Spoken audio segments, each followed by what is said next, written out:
আমি যদি তোমাকে একটু জড়িয়ে ধরি কিছু মনে করবে? না বাবা, এটা কি করতেছেন আপনি? তো চোখে দেখেন না, শ্বশুর আমার। আমি তো তোমাকে জড়াচ্ছি না, তুমি বুঝলে, আমি তোমাকে জড়িয়ে ধরছি। আমি ভাববো যে আমার হারিয়ে যাওয়া মানে আমার মৃত্যু বউকে আমি ধরছি। বাবা এটা কি ঠিক হচ্ছে? আসো বাবা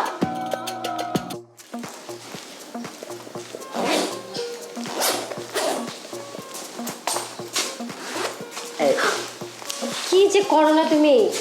কি করছি? উফ, দেখতেছো না আমি তোমার ব্যাগ গোছাচ্ছি। ব্যাগটা একটু গোছাচ্ছ ঠিক আছে, কিন্তু আমার তো এখান থেকে যেতে একদম মনে যাচ্ছে না। কারণ জানো কি? কি? কারণ গেলে তো আর তোমাকে কাছে পাবো না। তোমাকে ছেড়ে আমি একটা মুহূর্ত থাকতে পারি না। চা। আর এই কলকাতা গিয়ে একটা মাস থাকতে হবে। আর আমার একদম যেতে মনে হচ্ছে না জানো। আমারও তো অনেক খারাপ লাগতেছে, কিন্তু কি করব বলো, এটা তো করতে হবে ভবিষ্যতের জন্য। এখন একটু স্যাক্রিফাইস করতে হবে। হ্যাঁ আমি জানি যে ভবিষ্যতের জন্য এখন একটু স্যাক্রিফাইস করতে হবে। আর এই জন্য যাচ্ছি যাতে ভবিষ্যতে তোমাকে নিয়ে আরাম আয়েসে থাকতে পারি, সেজন্য যাচ্ছি। তবে ঠিক আছে। তবে যাওয়ার আগে বসো না। আহা, আমি কাজ করছি, সরো। কাজ তো সবসময় করো, এখন কিছু না। আরে বসো না একটু। ও শোনো, ওখানে তো যাচ্ছি, তোমার জন্য ওখান থেকে কি কি আনবে? অনেক কিছু। ড্রেস তো আনবাই, তারপরে গহনা আর ফোন আনবা। তোমাকে বলছি ফোন কিনে দেবো, তোমার গহনাপাতি যা লাগে সবই আনবো। আর অন্য কিছু লাগবে নাকি সেটা হলো? অন্য কি লাগে বুঝো না সেগুলা। আচ্ছা ঠিক আছে, আলিমার কাছ থেকে শুনছো কি কি লাগবে সব কিছু এনে দেবো। আর তুমি বাবার কাছ থেকে শোনো বাবা কি কি আনতে বলে, ওইখানে গিয়ে ফোন দেবো। ফোন দিলে তুমি বলে দিলে বাবার জন্য সব কিছু নিয়ে আসবো। হ্যাঁ আচ্ছা ঠিক আচ্ছা আছে। ঠিক আছে, আমার ব্যাগটা গোছানো হয়েছে। এই তো।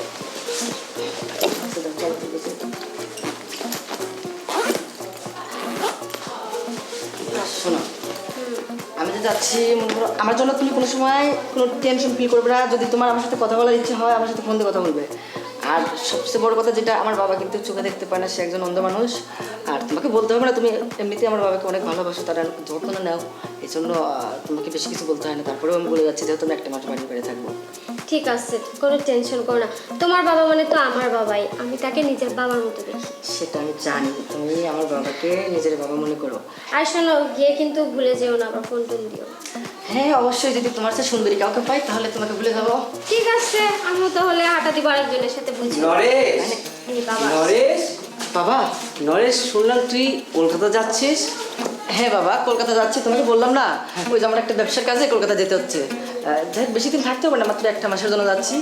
আর তোমার দেখাশোনা করার জন্য তোমার বৌমা তো আছে। আচ্ছা, ওতে কোনো চিন্তা নেই, বৌমা তো আমাকে সবসময় খেয়াল রাখে, তুই চিন্তা করিস না। আর শুন, ভালো কথা, ওই কলকাতা যখন যাচ্ছিস, ওই কলকাতার ধর্মতলায় গিয়ে খুব নাম করে একজন ডাক্তার আছে, বুঝছিস, সতীশবাবু। ওই সতীশবাবু আমার অনেক পুরনো বন্ধু।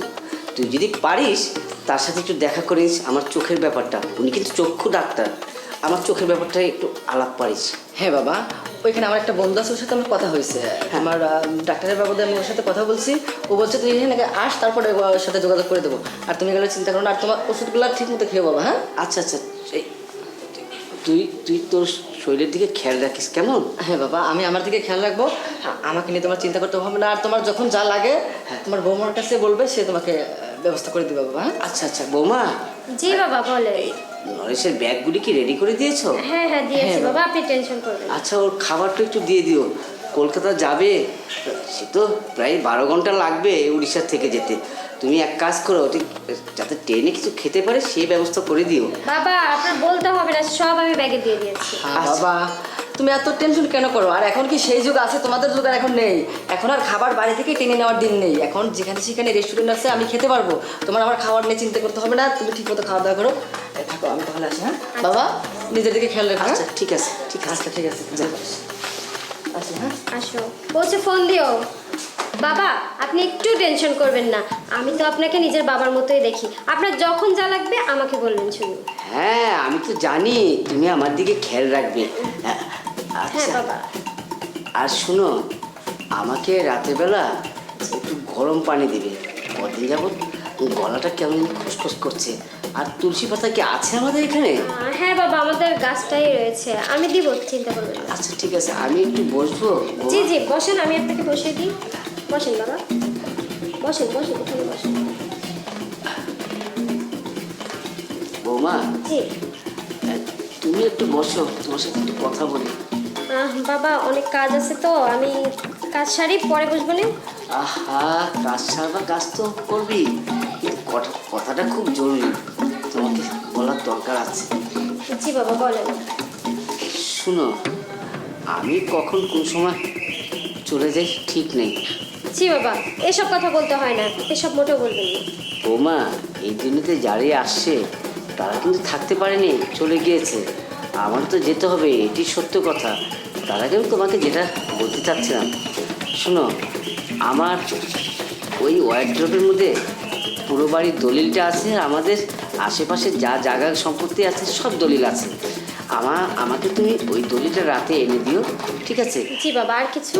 না, এটা আমি তোমাকে বুঝে যেতে চাই, যাতে তুমি সব বুঝে নিতে পারো, কেমন?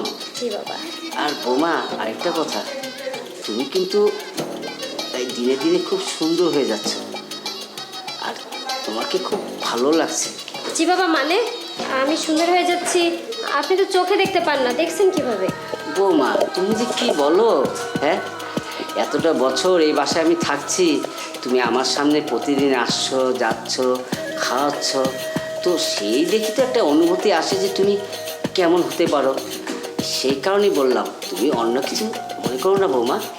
না তা না বাবা, আমি ভেবেছি যে আপনি তো চোখে দেখেন না, আমি সুন্দর কিনা আপনি বুঝলেন কিভাবে? আরে বিথি, কিরে তোর কোনো খোঁজ খবর নেই, ফোন টোন দিস না, আমার বাসায়ও যাস না, কারণটা কি? উফ, কারণটা দেখতে পাচ্ছিস না, সংসারে ব্যস্ত হয়ে পড়ছি। আর এই যে আমার শ্বশুর আছে না, ওনার সেবা যত্ন করতে করতেই তো সারাক্ষণ যায়। আর তুই তো জানিস যে উনি চোখে দেখে না। বস, মানে বস। আচ্ছা, বসলাম। দাঁড়াচ্ছিস? কে এটা? ও বাবা, আপনাকে বলেছিলাম না আমার একটা বান্ধবী আছে, হ্যাঁ হ্যাঁ, ও আসছে, আমাকে ফোনে পাচ্ছে না, ও চলে আসছে বাসায়। কি নাম তোমার? শ্যামলী। ও শ্যামলী, বাহ, খুব সুন্দর নাম। তুমি ভালো আছো শ্যামলী? তা তুমি কোথায় থাকো? থাকি তো পাশের গ্রামে। ও, পাশের গ্রামে। যাক, তুমি আসবে, মাঝে মধ্যে আসবে। বৌমাটা তো একা থাকে, আর আমি তো অন্ধ মানুষ, কখন কোথায় থাকি, তুমি সময় কাটিয়ে যাবে, কেমন? হ্যাঁ, আপনি তো অন্ধ, ঠিক আছে। আচ্ছা ঠিক আছে, তাহলে তুমি খাওয়া দাওয়া করে যেও, কেমন? না না, আমি খাওয়া দাওয়া করবো না, ও তো আমার বাসায় যাও না, ফোনও দেয় না, এজন্য দেখা করতে আসলাম যে ও কেমন আছে। আচ্ছা ঠিক আছে।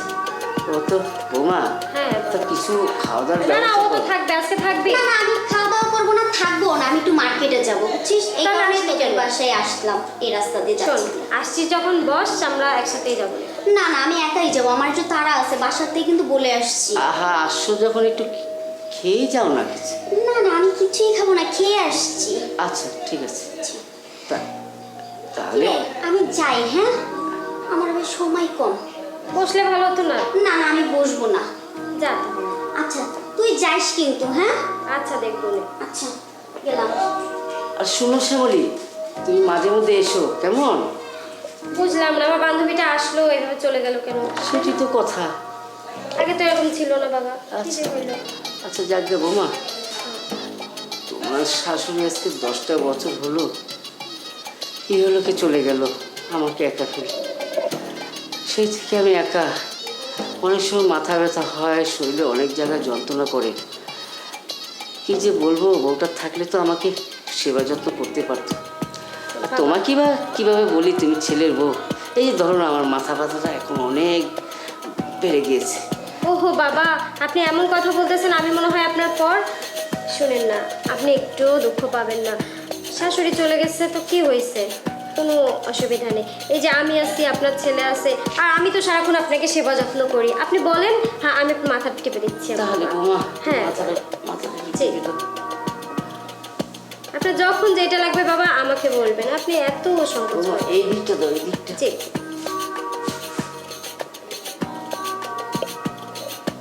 হচ্ছে বাবা? হ্যাঁ, খুবই ভালো হচ্ছে। আর কোথায় দেখেন?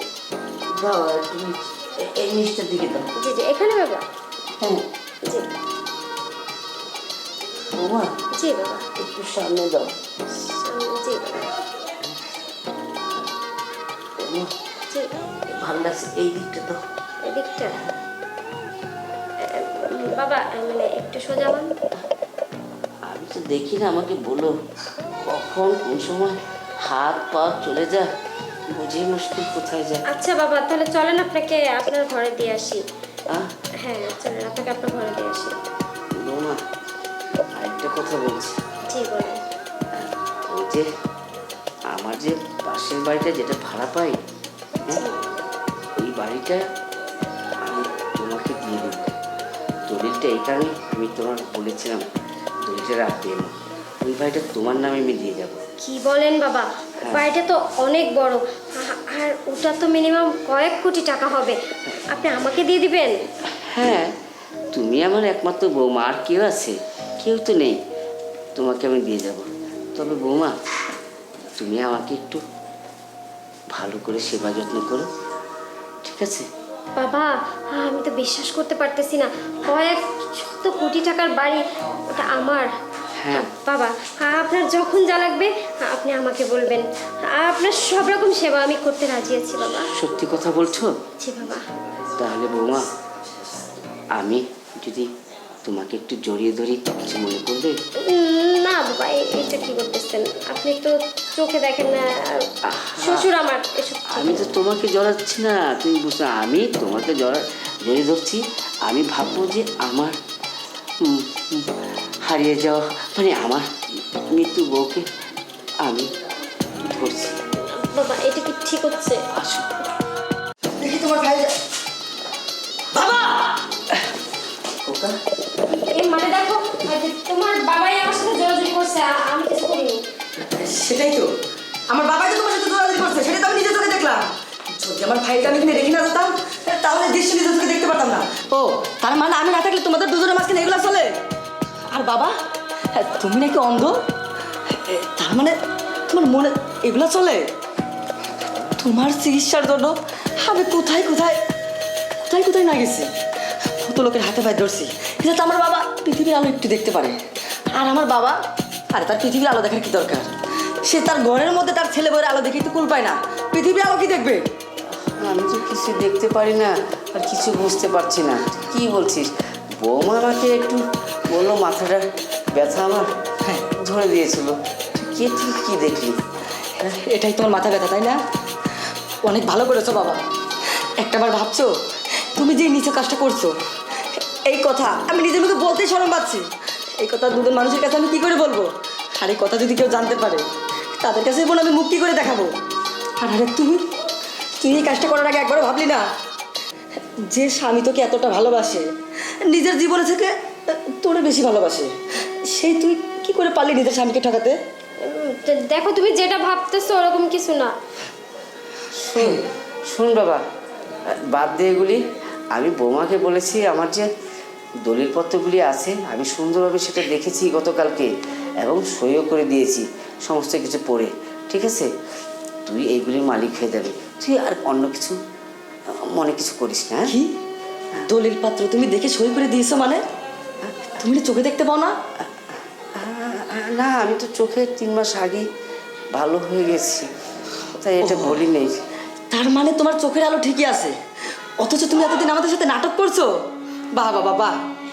আসলে আমি ভাবতে অবাক হচ্ছি যে তুমি আমার বাবা, তোমার কত নাটক আর আমাদেরকে দেখাবে। না বাবা, আসলে হঠাৎ করে যদি বলি যে আমি ভালো হয়ে গেছি, কেমন লাগবে না, তাই 3 মাস আগেই তো ভালো হয়েছি, বলি নেই। যাকগে, তুই সয় সম্পত্তিগুলি নিয়ে থাকিস। হ্যাঁ ঠিক আছে বাবা, তুমি তোমার বাড়িতে থাকো, আর এই তোমার সয় সম্পত্তির কোনো কিছুর আমার দরকার নেই। আমি এই বাড়ি থেকে চলে যাচ্ছি। ঠিক আছে। আর তোমাকে কোনো কিছু বলার মতো ভাষা আমার নেই।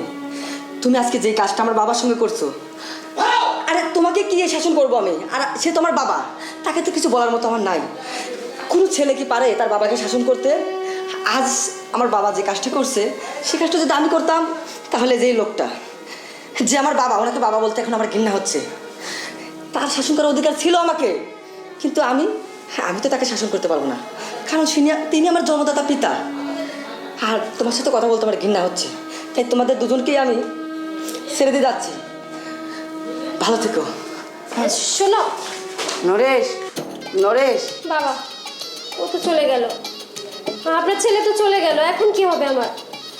যাক গে বৌমা, তুমি চিন্তা করো না, ছেলে চলে গিয়েছে, আবার আসবে। আর যদি না আসে, আমি তো আছি। এত সয় সম্পত্তি এগুলি কে খাবে? তুমি আর আমি খাবো, কেমন? ঠিক আছে বাবা, আজকের তাই থেকে হবে।